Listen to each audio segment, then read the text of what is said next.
Lessons in Love. Reading of excerpts from A Course in Miracles, Chapter 15, The Holy Instant. Practicing the Holy Instant. Question: what is the Holy Instant? The Holy Instant is a time in which you receive and give perfect communication. This means, however, that it is a time in which your mind is open, both to receive and give. It is the recognition that all minds are in communication. It therefore seeks to change nothing, but merely to accept everything. Question: how can you do this when you would prefer to have private thoughts and keep them? The only way you could do that would be to deny the perfect communication that makes the Holy Instant what it is. You believe you can harbor thoughts you would not share, and that salvation lies in keeping thoughts to yourself alone. For in private thoughts, known only to yourself, you think you find a way to keep what you would have alone and share what you would share. And then you wonder why it is that you are not in full communication with those around you and with God, who surrounds all of you together. Every thought you would keep hidden shuts communication off because you would have it so. It is impossible to recognize perfect communication while breaking communication holds value to you. Ask yourself honestly, would I want to have perfect communication, and am I wholly willing to let everything that interferes with it go forever?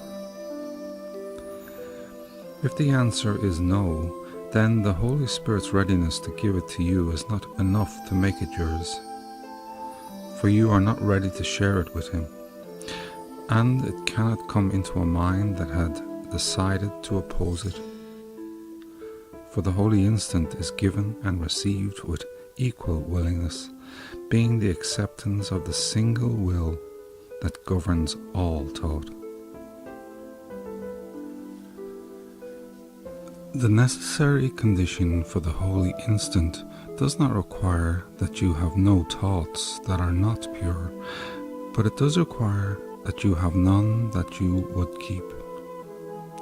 Innocence is not of your making. It is given you the instant you would have it. Atonement would not be if there were no need for it. You will not be able to accept perfect communication as long as you would hide it from yourself. For what you would hide is hidden from you. In your practice, then, try only to be vigilant against deception, and seek not to protect the thoughts you would keep to yourself. Let the Holy Spirit's purity shine them away, and bring all your awareness to the readiness for purity He offers you. Thus will He make you ready to acknowledge that you are a host to God, and hostage to no one and to nothing. The Holy Spirit cannot teach true fear. And how can He communicate with you while you believe that to communicate is to make yourself alone? It is clearly insane to believe that by communicating you will be abandoned, and yet many do believe it, for they think their minds must be kept private or they will lose them. But if their bodies are together, their minds remain their own. The union of bodies thus becomes the way in which they would keep minds apart, for bodies cannot forgive. They can only do as the mind directs. The illusion of the autonomy of the body and its ability to overcome loneliness is but the working of the ego's plan to establish its own autonomy. As long as you believe that to be with a body is companionship, you will be compelled to attempt to keep your brother in his body, held there by guilt. and you will see safety in guilt and danger in communication, for the ego will always teach that loneliness is solved by guilt and that the communication is the cause of loneliness. And despite the evident insanity of this lesson, many have learned it. It is through the holy instant that what seems impossible is accomplished, making it evident that it is not impossible. In the holy instant, guilt holds no attraction, since communication has been restored, and guilt, whose only purpose is to disrupt communication, has no function here. Here there is no concealment and no private thoughts. The willingness to communicate attracts communication to it and overcomes loneliness completely. There is complete forgiveness here, for there is no desire to exclude anyone from your completion in sudden recognition of the value of his part in it. In the protection of your wholeness, all are invited and made welcome, and you understand that your completion is God's, whose only need is to have you be complete. For your completion makes you His in your awareness, and here it is that you experience yourself as you were created and as you are. Question: what is God? You do not find it difficult to believe that when another calls on God for love, your call remains as strong. Nor do you think that when God answers him, your hope of answer is diminished. On the contrary, you are more inclined to regard his success as weakness to the possibility of yours. This is because you recognize, however dimly, that God is an idea, and so your faith in him is strengthened by sharing. What you find difficult to accept is the fact that, like your Father, you are an idea, and like him, you can give yourself completely, wholly without loss, and only with gain. Herein lies peace, for here there is no conflict. In the world of scarcity, love has no meaning, and peace is impossible.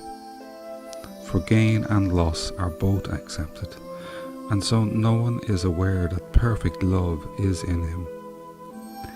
In the holy instant you recognize the idea of love in you, and unite this idea with the mind that taught it, and could never relinquish it. By holding it within itself there is no loss. The holy instant thus becomes a lesson in how to hold all of your brothers in your mind, experiencing not but loss but completion. From this it follows you can only give, and this is love, for this alone is natural under the laws of God. In the holy instant the laws of God prevail, and only they have meaning. The laws of this world cease to hold any meaning at all. When the Son of God accepts the laws of God as what he gladly wills, it is impossible that he be bound or limited in any way. In that instant he is as free as God would have him be. For the instant he refuses to be bound, he is not bound. In the holy instant nothing happens that has not always been. Only the veil that has been drawn across reality is lifted. Nothing has changed, yet the awareness of changelessness comes swiftly as the veil of time is pushed aside. No one who has not yet experienced the lifting of the veil and felt himself drawn irresistibly into the light behind it can have faith in love without fear. Yet the Holy Spirit gives you this faith because he offered it to me, and I accepted it. Fear not, the holy instant will be denied you, for I denied it not. And through me the Holy Spirit gives it unto you, as you will give it. Let no need you perceive obscure your need of this, for in the holy instant you will recognize the only need the sons of God share equally, and by this recognition you will join with me in offering what is needed. It is through us that peace will come. Join me in the idea of peace, for in ideas minds can communicate.